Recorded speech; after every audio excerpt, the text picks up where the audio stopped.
د فلم شروعات د داسې سړی نه کیږي چې ټول مخ یې په پلسته کې پټ دی او په پوزه کې یې 2 نلونه ننوتي دي. بلخوا یو سړی چې مخ یې نه ښکاري کیمیايي مواد ګډوي او په یو پنل په مدد سره د هغه سړي په پوزه کې اچوي او هغه سړی په درد کې کړېږي. کله چې کیمرا لري شي مونږ ګورو چې هغه سړی په یو عجیبه څیز پورې په زور تړلی شوی دی. کله چې قاتل پوه شي چې هغه سړی له درده مړ شو هغه یو غټ څټک راواخلي او د هغه په مخ لګېدلی پلسټر ووهي چې ورسره د هغه سړي مخ هم چخني شي. بیا سین د جنیپر په نوم یو مشهورې ماډلې ته کټ شي. هغه ډیره مشهوره وه او په هر ځای کې د هغې اشتهارونه او پوسټرې لګېدلې وې. جنیپر د خپل ژوند د ټولو نه په ښه ورځو کې وه خو هغې ته پته نه وه چې راتلونکې ورځې یې څومره خرابې دي. مونږ ګورو چې یو سړی هغې ته په پټه ګوري که هغه په خپل کور کې وي که په پارټۍ کې وي او که په خپله شو کې وي. یو سړی ورپسې دی هغه تر دې پورې چې د هغې ټول پروګرامونه ګوري خو تر اوسه د هغه سړي مخ نه دی ښودلی شوی. یو ماښام کله چې جنیپر کلب ته ځي یو سړی د هغې په خوراک کې نشه ګډوي چې څنګه هغه دا خوراک وڅکي ورخطا کیږي او د پارټۍ نه بهر منډه کړي او هغه سړی د موقع نه پیدا واخلي او هغه بېهوشه کړي. کله چې هغه راویښه شي ځان په یو کټ باندې ویني. د کړکۍ نه بهر ننداره ډیره ښکلې وي خو په اصل کې دا هر څه نقلي وي. کله چې هغه وګرځي نو پوه شي چې په اصل کې دا یې په یو کوټنۍ کې بنده کړې ده. د دې په لیدو هغه سخت خفه شي چغې وهي او دروازه وهي خو هیڅوک یې غږ نه اوري. هغه هلته د ډیر وخت نه پریشانه ناسته وي او بیا یې ټولې کوټې ته خیال شي. کوټه د هغې له پوسټرو نه ډکه وي. هلته یو ټیوي وي چې د هغې ټول شخصي سامانونه پراته وي. هغه په دې هم ډیره حیرانه شي چې کوم برانډونه هغه په خپله استعمالوي هغه سامانونه دلته ایښودلی شوي دي. په دې غوسه شي او هر څه اخوا دیخوا وغورځوي. په دې کې یو دراز کولاو شي هغه ورشي او دننه وګوري هلته همهغه جوس وي کم چې هغه هر سهار څکي. هغه جوس راواخلي او په دیوال یې وولي او په زوره چغې وهي چې ما د دې ځای نه وباسئ. جنیپر بیخي بې کنټروله شي نو هغه سړی په کوټه کې د بېهوشۍ ګیس خلاص کړي چې جنیپر بیا بېهوشه شي. کله چې هغه په هوش کې راشي ځان په همهغه سټینډ پورې تړلی ویني چې په شروع کې یو سړی ورپورې تړلی وي. د هغې لاسونه پښې او حتی سر یې هم تړلی شوی وي. په دې وخت کې قاتل هغې ته د خپلو پخوانو ښکارونو ویډیوګانې ولګوي چې هغوی یې څنګه تر مرګه زورولي دي. د ځینو مخونه یې چقني کړي دي ځینو ته یې تیزاب ورکړي وي او ځینو نه یې غاښونه ویستلي وي. اخري ویډیو ډیره یرونکې وي. هغه یو ښکلې جینۍ د تیزابو په ورۍ لاندې ډیره په بېرحمۍ وجلې وه. دا ننداره چې جنیپر وګوري نو ډیره ویریږي. ناڅاپه د یو ټوټۍ د خلاصېدو غږ راشي. هغه چې پورته وګوري نو همهغه شاور ویني په کم چې بله جینۍ وژلی شوې وه. هغه پوه شي چې قاتل به اوس دا هم وجني. هغه د درده لرزیږي او چغې وهي ما مه وجنه خو قاتل شاور کولاو کړي او جنیپر د ویرې بېهوشه شي. کله چې هغه بیا په هوش کې راشي بیرته په خپله کوټه کې وي. د هغې خوله په پټو بیخي تړلی شوې وي او وینې پرې لګېدلې وي. هغه په شیشه کې وګوري او بیخي ویریږي. هغه غواړي پټۍ لرې کړي او خپل مخ وګوري. په حیرانتیا سره د هغې په مخ یوه د تیزابو د سوځېدو یو وړوکی نشان وي خو وروسته ورته پته ولګي چې دا هم نقلي نشان و او قاتل ورسره ټوکه کړې وه. په دې کې یو اورال د هغې شا راښکاره شي او هغه بیخي ویریږي. دلته موږ پوه شو چې دا یو لیونی قاتل په اصل کې جنیپر په ذهني طور زوروي. هغه د غسل خانې نه راوځي او یو بل دراز خلاص کړي. په دراز کې د جنیپر نوی میګزین او د هغې د نوې المارۍ چابي وي. هغه چابي واخلي او کله چې المارۍ خلاصه کړي هلته یو ښکلی لباس وي. جنیپر پوه شي چې قاتل غواړي دا کالي واغوندي خو هغه انکار وکړي. هغه ډیر بد سلوک کوي او چغې وهي. د دې سزا ورکولو لپاره قاتل یو عجیبه اواز ولګوي چې جنیپر یې نشي برداشت کولی. قاتل دلته هم بس نه کړي او د کوټې لیټونه دومره تیز کړي چې د جنیپر سترګې وسوځي. هغه ستړی شي او لاړه شي خپل کالي بدل کړي. قاتل هم غږ بند کړي او رڼا نارمل کړي. جنیپر د موقع نه پیدا واخلي د کمرې مخې ته ورشي او کالي وشلوي. قاتل بیا هم هغه چلو کړي غږ او رڼا تیزه کړي. هغه د رڼا د خلاصېدو لپاره د کټ لاندې پټه شي چې هلته ورته یو اله په لاس ورشي او سوچ کوي چې ځان پرې مړ کړي. مخکې له دې چې هغه دا کار وکړي قاتل غږ او رڼا بند کړي. د دې نه صفا معلومیږي چې قاتل د هغې وجل نه غواړي او په دې توګه جنیپر د ځان د ساتلو لپاره یو وسله په لاس ورغله. هغه د الې په مدد بره د هوا لاره خلاصه کړي چې وتښتي خو چې کله دننه لاړه شي هلته د یوې جینۍ مات شوی نوک وګوري. هغه پوه شي چې له دې نه مخکې هم یوې جینۍ د تښتېدو کوشش کړی و خو نیولی شوې وه. خو جنیپر همت ونه بایلي او په وینډ کې بره لاړه. مخکې له دې چې مخکې لاړه شي وینډ مات شو او قاتل هغه بیا ونیوله. قاتل هغه په همهغه کرسۍ وتړله چېرته به چې نور خلک زورول. دا ځل چې کله جنیپر په هوش کې راغله جړل یې او له قاتل نه یې د خپل ژوند سوال وکړو. هغې ورته وویل چې ستا څونه پیسې به کار وي زه به درله درکړم. که د قاتل پیسې په کار وی نو مخکې به یې غوښتی وې. قاتل هغې ته خیال ونه کوي او په خپله فریج خلاصوي. د هغه پیچ ډیر یروونکی وي. د انسانانو د بدن غړۍ پکې پرتې وي. هغه یو پوزه، غوږ او سترګه راوباسي، لږ اوبه ورګډې کړي او یو عجیبه شربت یې تیار کړي. هغه په زور د جونیپر په خوله کې پنل ننباسي او هغه پیسکي. جونیپر چغې وهي خو هغه مجبوره ده چې د انسانانو د غړو نه جوړ شوی دا شربت وڅکي. جونیپر بیا بېهوشه شي او هغه مشروب یې په خوله پورې لګېدلی وي. قاتل هغه په مالوچو پاک کړي او په خپله یې وڅټي. دلته موږ پوه شو چې هغه سړی خور دی، یعنی انسانان خوري. د دې نه پس هغه جونیپر پورته کړي او بیرته یې کوټې ته بوزي. د جونیپر د کټ مخې ته یو غټ پوسټر لګېدلی و. په اصل کې هغه پوسټر نه و بلکې یو شیشه وه چې د هغې بل طرف نه بهر څخه ښکارېدل. قاتل هره لمحه هغې ته کتل. جونیپر اوده وه نو قاتل د هغې پروګرام لګولی و او په ډېر غور یې ورته کتل. هغې ولیدل چې د دیوال د بل طرف نه لږ رڼا راځي. هلته لیکلي وو ته څوک یې. جونیپر شیشې ته ورغله او ویې لیدل چې هلته هم یو هلک په کوټه کې پروت دی. هغه پوه شو چې دا هم د قاتل کار دی. دواړه خبرې شروع کړې او جونیپر ته پته ولګېده چې د هغه سړي نوم ګیري دی. قاتل هغوی څارل نو لیټونه یې بند کړه چې هغوی یو بل ونه ویني. هغه ځکه رڼا بنده کړه چې پوهېدو جونیپر د تیاري نه یریږي. دا خبره جونیپر په یوه پروګرام کې کړې وه.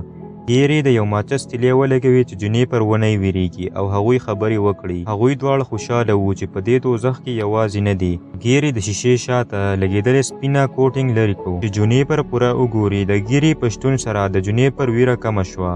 موږ ته ښودلی کېږي چې قاتل بیخي لیونی دی. هغه نه یوازې په انسانانو بلکې په بېګناه ځناور هم تجربې کوي. هغه یو منګک له هم سزا ورکوي. کله چې هغه ولیدل چې په جونیپر د ده دا ظلمونه اثر کم شوی نو ګیري ته یې نشه ورکړه او هغه یې بېهوشه کړو او جونیپر یې نوره هم ویروله. ناڅاپه یو بل دراز خلاص شو چې په هغې کې یو ګیلاس و چې شګې پکې وې او یو کاټ پکې و. په کاټ کې یوه ښځه ښودلی شوې وه چې په شګو کې ښخه وه. مخکې د دې چې جونیپر څه وکړي قاتل د شا نه راشي او د هغې خوله په پټۍ بنده کړي او هغه یې د شیشې په یو کانټینر کې بنده کړه. په هغې باندې شګې راورېدلې او هغه په زوره چغې وهلې. بیا موږ ولیدل چې قاتل ګیري ته یو کارډ ولیږلو او ورته ویې ویل که خپله مینه جونیپر بچ کول غواړي نو خپل ژوند په خطره کې واچوه. ګیري هم د خپل ژوند پروا ونه کړي او د هغې بچ کولو ته ووتو. هغه د وینټ د لارې د جونیپر کیبین ته ورغله او هغه یې بچ کړه. هغوی د وینټ نه راووتله او یوې بلې کوټې ته ورغلل چې د لیبارټرۍ غوندې وه. هلته یو بل مړی پروت و چې پوستکی یې بیخي سوځېدلی و لکه قاتل چې پرې د تیزابو تجربه کړې وي. دا ننداره هغوی دواړه ویروله. هغوی لږ همت کړی وي او ځانونه یې بچ کړه. هغوی سوچ وکړو که نور همت وکړو نو تښتېدی شو او واقعي هم هغوی وتښتېدل او یو ګیراج ته ورسېدل چېرته چې یو ګاډی ولاړ و. هغوی دواړه ګاډي ته ننوتل او ګاډی یې په تیزۍ سره روان کړو او د مخې شټر یې مات کړو. هغوی سوچ وکړو چې خلاص شول خو دا هم د قاتل یو چال و. په ګاډي کې هم دننه د بېهوشۍ سپری و او قاتل په اسانه هغوی بېهوشه کړه. کله چې جونیپر په هوش کې راغله ځان یې د تجربو په میز ولیدله. دا ځل د هغې په تندي یو ټوپک ایښودی شوی و او بل ټوپک د هغې لاس ته نږدې و چې صرف ټریګر راښکلی پکار و. د هغې خوږ سپی سوزي بیخي د ټوپک مخې ته و. قاتل ورته وویل ستا سره صرف 30 سکنډه وخت دی، یا خپل سپی وژنه یا به زه تا ووژنم. خو جونیپر د خپل ژوند بچ کولو دپاره هغه په سوز یې ډز وکړو او هغه ټوټې ټوټې شوي. دا سین ډېر عجیبه و. جونیپر هم پوهه شوه چې دا د هغې اصلي سپی نه و. قاتل بیا د هغې د ذهن سره لوبه کړې وه. هغه غواړي چې هغه لوښی خلاص کړي په کم کې چې سپی وي خو بیا هغه بېهوشه شي. دا ځل چې هغه کله په هوش کې راغله جامې یې بدلې شوې وې او په همهغه پخوانۍ کوټه کې وه. ګیري هم په بله کوټه کې په هوش کې و او هغوی بیا خبرې شروع کړي. قاتل د یو سکنډ دپاره د دواړو کوټو ترمنځ دروازه خلاصه کړي خو چې کله هغوی ورنږدې شول دروازه یې بنده کړه. دا ځل د جونیپر په کوټه کې یو دراز خلاص شو او په هغې کې بل لباس و. هغه پوهه شو چې قاتل هر حد ته تلی شي ځکه نو پکار ده چې د هغه خبره ومني او کالي یې واغوستل. چې څنګه یې کالي واغوستل قاتل یو عجیبه کار وکړو. د دواړو کوټو ترمنځ دروازه یې خلاصه کړه او جونیپر په منډه ګیري ته ورغله. د خپل پلان مطابق قاتل یوه ویډیو ولګوله چې ډیره یروونکې وه. په هغې کې یوه جینۍ په یو میز تړلې وه، خوله یې ګنډلی شوې وه او په بدن یې سوري سوري و. ګیري دا ننداره نشوه برداشت کولی او مونیټرونه او کیمرې یې ماتې کړې. قاتل په غوسه شو او ګیري یې په زور یوړو. په بل منیټر کې جونیپر ته د ګیري ویډیو وښودلی شوه چې قاتل هغه زوروي. جونیپر چغې وهي او د صدمې د وجې نه بېهوشه شي. دا ځل کله چې هغه په هوش کې راغله دواړه په همهغه د تجربو په کرسو پورې یو ځای تړلی شوي وو. په مخکې منیټر کې یو ویډیو چلیږي چې یوه مور خپل زوی زوروي او د هغه سپکاوی کوي. هغې ښځې دا هر څه ریکارډ کړي هم وي. موږ ګورو چې یو ورځ هغه ماشوم په غوسه کې خپله مور په چاقوانو ووهله او مړه یې کړه او بیا یې ترې عکسونه ویستله. دا هر څه ریکارډ شوي وو او په قصه کې غټ ټویسټ دا و چې هغه ماشوم بل څوک نه، پخپله همدا قاتل و. هغه اوس د خپلې مور د ظلمونو بدله د دې نورو خلکو نه اخیستله. قاتل پخپله دا ویډیوګانې ورسره کتلې، خپل تکلیفونه ورته وریاد شول او غوسه یې نوره هم زیاته شوه. هغه اوس جونیپر ته ورغلو او په غوسه یې د هغې غاښونه ویستل شروع کړه. جونیپر چغې وهلې نو ګیري ورته وویل که نرتوب در پکې نو دلته راشه او زما غاښ وباسه. قاتل بې له سوچ کولو د ګیري یو غاښ په بېرحمۍ سره وباسي او ګیري د درده چغې کړي. ګیري بېهوشه شو او قاتل دواړه د ګیري کوټې ته واچول. څرنګه چې ګیري جونیپر بچ کړې وه د هغې په زړه کې د ګیري دپاره عزت نور هم زیات شو. هغه ورسره ناست او هغه خیال یې ساتلو تر څو هغه په هوش کې راغلو. دواړه په دې سخت وخت کې یو بل ته نږدې شول او ورسره جونیپر اوده شوه. بیا مونږ ګورو چې ګیري پاڅېدو، یو اړخ ته ودرېدو او یو کارډ یې راواخیستو. هغه یې سکین کړو او دروازه یې خلاصه کړه او بره لاړو. دلته په قصه کې یو غټ ټویسټ راځي. مونږ یې په ټول فلم کې بې ګناه ګڼلو، په اصل کې هغه پخپله قاتل دی. ګیري هم هغه ماشوم و چې په ویډیو کې ښودلی شوی و او هغه دا هر څه د خپل ورور سره په شریکه کول. هغوی ډېرې جینکۍ او هلکان زورولي او وجلې وې او جونیپر لپاره یې همدا پلان و. خو د څه وجې نه ګیري د جونیپر سره مینه شوې وه او هغه یې وجل نه غوښتل. د دې وجې نه د هغه ورور ډېر پریشانه و ځکه د هغوی پلان تباه کېدو. که جونیپر کله هم تښتېدلی وی هغوی په سخته کې راتلل. ورور یې غوښتل چې جونیپر هم نن وجني. ګیري په دې ډېر غوسه شو او په کچن کې پروت په چاقو یې خپل ورور ووهلو او مړی یې په ټپ کې واچوو. بیا ګیري د خپل ټول قتلونو پایلونه کتل او د جونیپر په نوم یې پکې نوی پایل جوړ کړو. په دې کې د هغې په دروازه ټکا وشوه. هغه په تیزۍ سره پایلونه پټ کړل او بهر لاړو. هلته پولیس ولاړو. پولیس د جونیپر په کیس کې د تحقیقات کول او د ګیري نه یې د هغه د مشر ورور تپوس وکړو ځکه هغوی په ګیري شکمن وو. ګیري بیخي انکار وکړو او ویې ویل چې ورور یې کور نشته او د ډېر وخت نه دی راغلی. پولیس په تلو په حال کې وو چې وریاد شول چې نن ډېر اهم میچ دی نو هغوی ټي وي ولګوو چې سکور وګوري. ګیري کچن ته د اوبو راوړلو دپاره لاړو.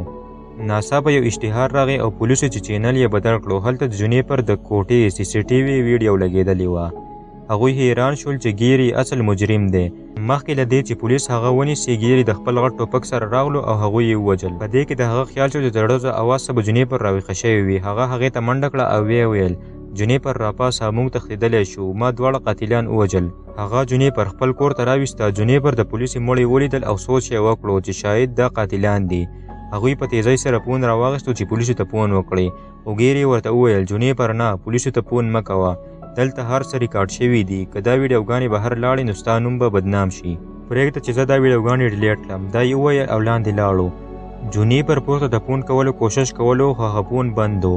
په دې کې یو پولیس چې بیخي نه مړ راپاڅېده او جونیپر تر شا ودرېدو. هغه شاید غوښتل چې جونیپر ته حقیقت ووایي خو جونیپر د ویرې نه یو دروند شی راواخیستو او په سر یې ووهو او هغه یې مړ کړو. دلته هغه یو المارۍ ته ورسېده چېرته چې ګیري د خپل ټول قتلونو پایلونه ایښودي وو. هغې المارۍ کولا کړه او چې جونیپر دننه وکتل حقیقت ورته ښکاره شو. هغه په یو پوره پلان سره دلته راویستی شوې وه او اصل ماسټر مایند پخپله ګیري و. هغه په پایلونو کې د ګیري او د هغه د ورور تصویر هم ویني او پوهه شو چې دا دواړه په شریکه کار کوي. بل خوا وښودلی شو چې د ګیري ورور چې ګیري په چاقو وهلی و مړ نه و بلکې زخمي و. هغه راپاڅېدو او جونیپر پسې راغلو چې ویې نیسي. جونیپر د هغې چاقو په مدد سره ووهو کم چې د هغه په بدن کې و او مړ یې کړو. د دې نه پس هغې ټولې د تښتېدو لارې وکتې خو بندې وې. په دې کې ورته د پولیس یو فون په لاس ورغی او غوښتل یې بل پولیس ته فون وکړي چې ګیري راغی. هغه پوهېدو چې ګیري ته تر اوسه پته نه ده لګېدلې چې جونیپر په حقیقت پوهه شوې ده نو هغې ورسره د مینې ډرامه وکړه او ګیري ورنږدې شو. جونیپر د مچو د وجلو سپری د هغه په مخ ووهو او لاندې هغه کوټې ته وتښتېده چېرته چې بنده وه. امید لرلو چې دلته به ورته د ځان ساتلو څه میلاو شي او هلته ورته یو ټوپک په لاس ورغی. ګیري هم را رسېدلی و. جونیپر غوښتل په هغه ډز وکړي. ټوپک کې کالتوس نه و. ګیري د هغې نه ټوپک واخیستو او ټوپک یې لوډ کړو او غوښتل یې چې جونیپر ووجني خو جونیپر بیا همت وکړو. ټوپک یې ترې په زور واخیستو او ګیري یې ویشتو. په دې توګه هغې خپل ژوند بچ کړو او د ټولو خلکو بدله یې ترې واخیسته او له هغه ځایه وتښتېده. او دا فلم دلته ختم شي. که ویډیو مو خوښه شوي وي نو ویډیو لایک کړئ او چینل سبسکرایب کړئ.